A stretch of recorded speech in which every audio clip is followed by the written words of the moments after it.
What's good, everyone? Welcome back to another reaction video. Today we are reacting to Game Theory, Why Flying Pokemon Can't Fly.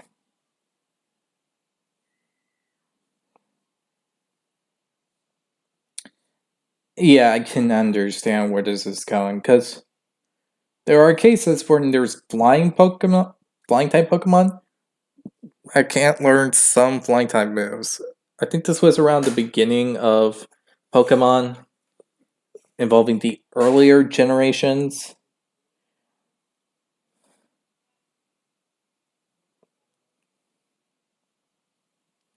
And then there was this meme I remember involving another YouTube channel. They did this Pokemon thing and they involved the TM Fly, and they had Charizard, and when they tried to use it, it didn't work, saying that Charizard couldn't learn Fly. So I think that's the subject at hand, but I might be wrong. So yeah.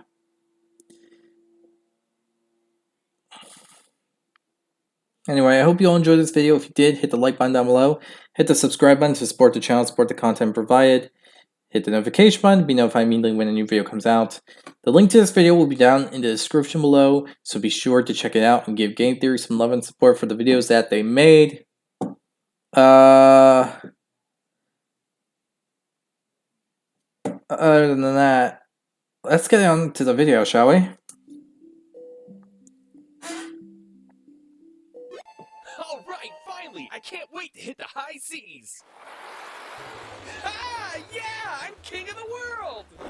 Whoa there, son. First time surfing, eh? Might want to be careful out here. Don't want you and your Pokemon to get hurt. Yes, sir! Say, do you think Geico, our sponsor for today's episode, What? might be able to help? They could save people money on insurance for their cars, Oh homes, my gosh. motorcycles, boats, and more. Maybe my Pokemon. I'll do it since 2011. We've got a code 720-A. Access to licensed agents who can help, meaning there's one available. Let's not waste their time. I know someone whose time We've got a code 720-A. Person believing that Pokemon are a safe and reliable mode of transportation? Copy that. Roll intro!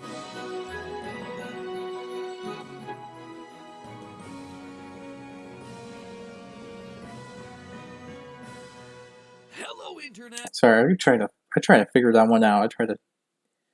I do not want to take anyone's thing about them supporting something else and all that. Sounds like a jerkish move, to be honest, and I really don't want to do that, so yeah.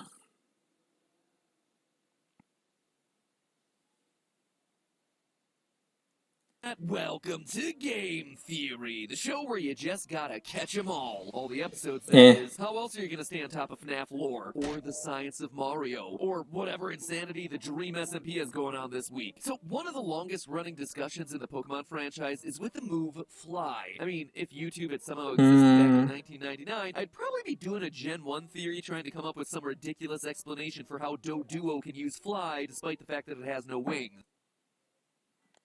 Doduo can learn Fly? But I thought I couldn't learn Fly. I mean, I think I had Doduo before and I couldn't do Fly. Come to think of it, how Doduo can fly. And of course, even for Pokemon that do have wings, there's still the utter absurdity of a tiny Pidgey being able to carry an 11-year-old kid around. Yeah, that deserves mentioning. Red's canonical age in the games is 11, according to the official game manual. Contrary to the anime saying that Ash is age 10. I don't know why they made it a difference. Anyway, an average 11-year-old kid is 81 pounds Yeah. or 37 kilograms, which means that poor little Pidgey at 4 pounds or 1.8 kilograms has to carry over 20 times his own body weight. Ain't gonna happen. So to solve this logical inconsistency, and to prevent players from having to waste party and move slots on HMs, thank Arceus, recent generations have moved away from the old model of using HMs to teach your Pokemon to fly, surf, or rock smash their way through the world, and replace them with Poke Rides, where Pokemon outside of your party function as rentable service vehicles able to be summoned when you need them. Kinda like the Pokemon... Yeah, I'm not too sure about that one. It just sounds a little too weird.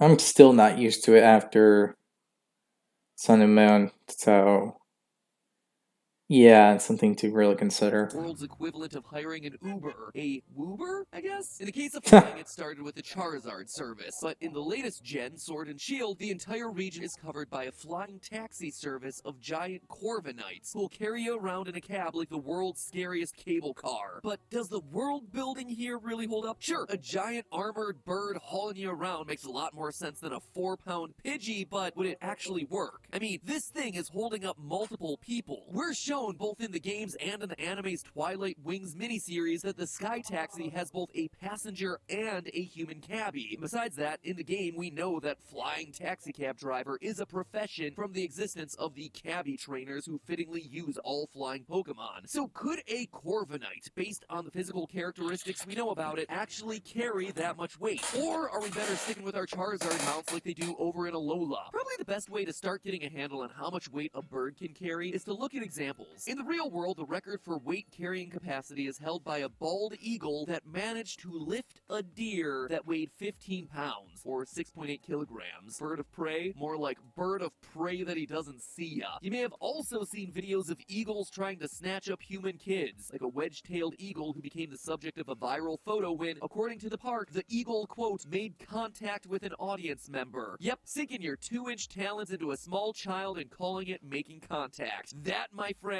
is what you call some PR spin. Yeah. I would be freaking out, to be honest. Probably hit the bird. Really don't want to do that.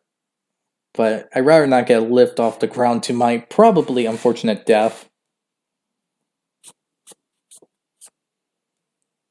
You all may say otherwise, but let's be honest.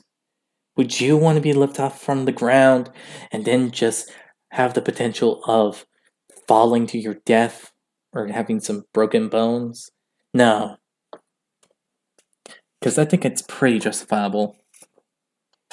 There was even a New York Times story about an eagle who tried to carry off a Scottish baby from its mother. This was back in 1926. Apparently, eagle snatching was just a lot more common back in the day. But all of that being said, a 15-pound deer lift may be impressive for a bird the size of an eagle, but it's a far cry from carrying around an 80-pound raspy-voiced preteen. The eagle has an impressive wingspan of 6.6 feet or 2 meters, and at 3 foot tall, 0.9 meters, roughly the size of a toddler, the eagle is certainly a massive bird. However, it is teeny when you compare it to the massive Corviknight, which is reportedly 7 foot 3 inches tall, 2.2 meters, over double the size. But size is only one factor here. What I really want to know is what I call the ant ratio. You know that piece of Ant knowledge ratio. that everyone... So basically, the factor of multiple ants gathering one heavy object. Am I right?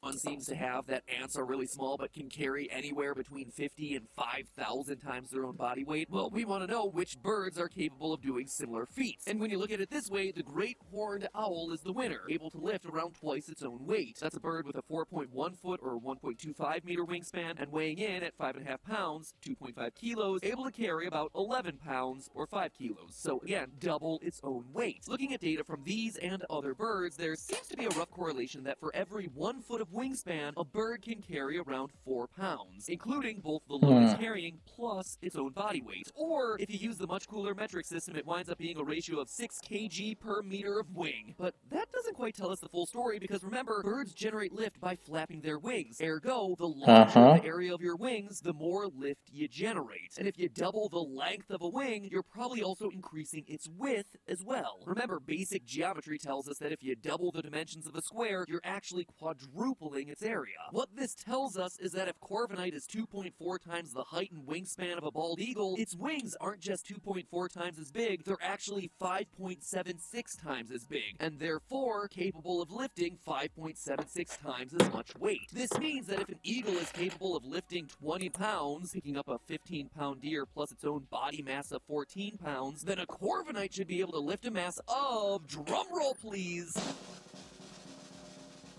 167 pounds, 75.75 kilos, which is a lot, until you consider that the flying taxi service is expected to lift a giant metal car along with 2 human-sized passengers. And that's without even factoring in Corviknight's own weight. According to the Pokedex, Corviknight, the black luster of its steel body, could drive terror into the heart of any foe. It has a steel body, which makes it one super thick bird. 165.3 pounds, or 75 kilograms thick, meaning that it can carry a mere 1.7 pounds extra before the payload gets too heavy for Corviknight's wings to carry. Forget carrying a Pokemon trainer, this thing can barely lift a football. But I can already hear you saying, Matt Pat, how can that be right? If an owl can carry an object that's twice its body mass, and an eagle can pick up an object that's nearly equal to its body mass, then why can't Corviknight do the same thing? Well, loyal theorists, it comes down to one of my favorite scientific principles, the square cube law. This is something that you might be familiar with if you watched my Ant-Man video over... No, I haven't, sadly. Maybe I should, but I probably will never get the chance. Well, maybe not a reaction. Maybe I'll watch it in my own free time. But still, that is surprisingly low. I thought with all that kind of width, length, and all that, it could carry a lot more.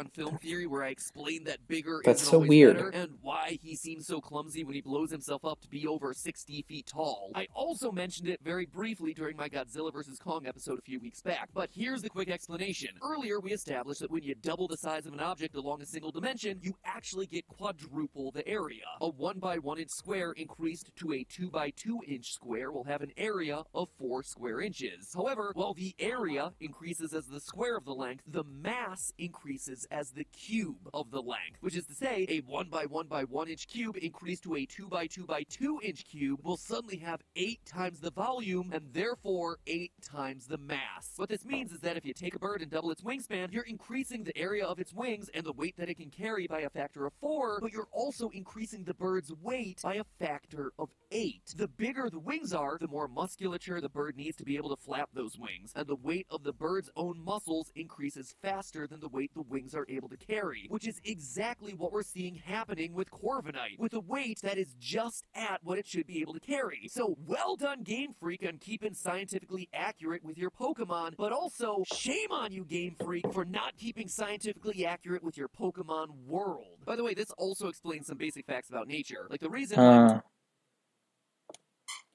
That's... So what you're saying is, while Corviknight is indeed a strong bird, its own body mass is actually kind of crippling it, in a sense. I mean, I guess that makes sense, because it has to lift its own body mass plus something else if it decides to carry something. Oh, now I get it. Most birds are small, and why the heaviest flying birds on Earth, the Kori bustard of Africa, weighs in at only 40 pounds, 18 kilograms. If birds get too big and massive, their bodies literally can't support their own weight due to basic laws of physics. And you see, that's the real twist here. This video isn't so much about which Pokemon can and can't be flying taxis, it's more about which Pokemon can and can't actually fly. Corviknight is actually one of the few flying Pokemon that would actually be able to fly based on its Pokedex stats. Let's compare with our other flying taxi service Pokemon, Charizard. Using everything that we just covered, Charizard's wings should be able to support a weight of 103.5 pounds, or 46.9 kilos. And what's his weight in the Pokedex? Nearly double that. Almost 200 pounds. Forget giving people rides around Alola, Charizard shouldn't even be able to take off for itself. In fact, what we've discovered here isn't just a problem with the Sky Taxi service, it's a problem with flying Pokemon in general. Flying Pokemon are much more accurately classified classified as ground Pokemon. Or should I say grounded Pokemon. All thanks to the Ah, so once we that's saw this, we'll go funny. through the weight and size data for every single flying Pokemon in the Pokedex. Based on that, I've compiled a list of flying Pokemon that, scientifically speaking, should never be able to get their talons off the ground. Note here that I'm only including Pokemon that have wings. I'm not including Pokemon that just seem to mysteriously levitate or fly through the air like Gyarados and Rayquaza, which presumably have their own non-wing way of keeping themselves in the air. Well, technically, Rayquaza is a dragon type.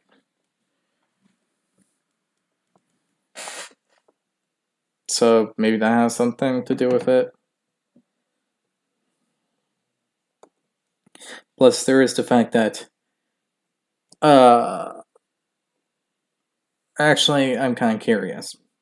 Maybe it's spin rate ratio? Ladies and gentlemen, I present to you your non-flyable flyers. Skarmory, Obviously. Aerodactyl, Tropius, Okay. Charizard, Salamence, Uh-huh. Dragonite, Togekiss, Oh. Hoothoot, Tornadus, Oh. Therian Form, Ho-Oh, and Lugia. And by the way, the Mega Forms also apply here. In other words, 1/10 of the game's flying Pokemon can't physically fly. Maybe there's some in-universe explanation for why some of these Pokemon can fly, despite the fact that, scientifically speaking, their wings shouldn't be able to support their own weight. Maybe legendary Pokemon like Ho-Oh and Lugia have ways of controlling air currents. Maybe Charizard can do something where he heats the air around it to create convection currents. Maybe dragons and fairies have mysterious air-controlling powers. Or maybe I'm just making excuses for Game Freak at this point. Go figure, rock and steel types aren't the best candidates for creatures that are expected to fly. Also, well, most of these examples go toward my point that flying is a lot harder as you grow more massive. The weirdest example on the list has to be Hoothoot. I normally think of Hoothoot as being a pretty small bird Pokemon, and in terms of physical size it is, a mere 2 foot 4 inches tall, or 71 centimeters. But apparently it weighs 46.7 pounds, 21.2 kilos. For comparison, a human toddler of that height would only weigh about 21 pounds, 9.8 kilos. I mean, what's up, Hoothoot? That's so weird. One too many Chipotle burritos? Sorry, little bud, those tiny little wings of yours just aren't enough to handle your incredible girth. So how could we possibly fix Pokemon's transportation problem? Well, if you really wanted to create a Pokemon taxi service, paradoxically, the solution isn't to go bigger, it's actually to go smaller. As we noted, one of the birds renowned for carrying multiples of its own body weight, the horned owl, is actually quite small. So the answer seems to lie in looking at the smallest and lightest flying Pokemon. The humble Pidgey, based on its wingspan, should be able to carry a weight of 7 pounds, which is actually 3 pounds greater than its own weight of 4. In fact, if you look at the Pokemon in the category I like to call the Pidgey clones, the tiny little bird Pokemon that always seem to appear early game, Talos, Starly, Pidove, Fetchling, Rookidee, the one that actually stands out here more than all the others is Fetchling, which, Really? like most of the other Pidgey Fetchling? clones, is 1 foot tall, but weighs in at just 2.6 pounds. That means that in addition to its own weight, Fetchling can carry an additional capacity of 4.4 pounds. Obviously, that's not enough to lift a person, but if you get a flock of 100 Fetchlings, each with little I like harnesses, that. suddenly you've got yourself a carrying capacity of 440 pounds, which is now approaching territory where you'd actually be able to transport a small sky vehicle and some human occupants. Or you could just recreate this iconic scene from Hey Arnold. Always wash your berries before you eat them, and fly toward the sun. And if that sounds like more work than just having a single giant flying Pokemon, well, you're not wrong. Maybe the Pokemon universe should finally bite the bullet and, just invest in more airplanes. But hey, that's just a theory. A game theory. And hey, while understanding the mechanics of Pokemon travel may be difficult, switching to Geico Yeah, no. insurance is... Well, I wasn't gonna deal with, that kind of problem, so yeah.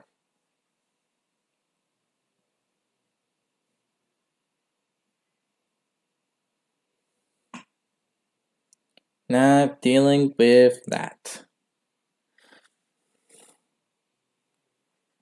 So, this is interesting. I really can't say anything about flying type Pokemon because they might have their own methods on how they work. And I'm not one to actually come up with theories on how it's possible that they can fly, how it's possible they cannot fly.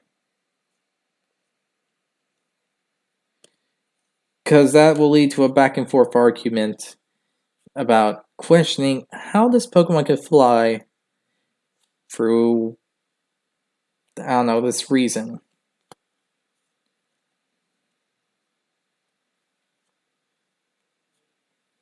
And the thing is, I don't have one. I mean,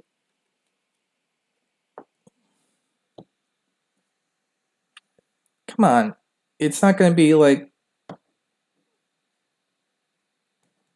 the most easiest thing to discuss. Sure, legendary Pokemons function differently. Mythicals function very differently. They all function differently than normal Pokemon, so we gotta count legendaries out of this equation. But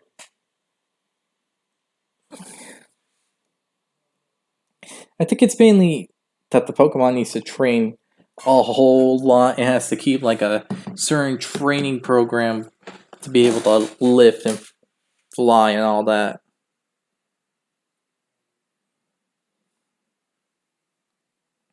I don't know. It's complicated. It just seems complicated. It looks complicated. It probably is complicated.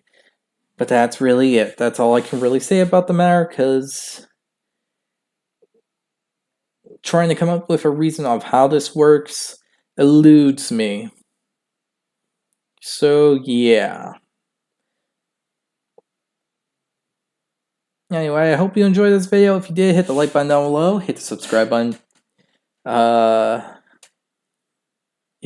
support the channel, support the content provided. Hit the notification button. Be notified immediately when a new video comes out.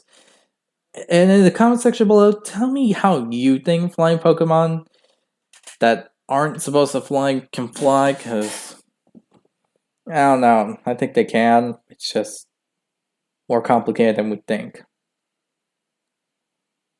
Also, completely wrong with my initial theory about what this theory was about. Yeah, I might as well throw that one out of the trash. Anyway, I hope you all enjoy. The link to this video, once again, is in the description below. So if you want to see this video uninterrupted, go ahead.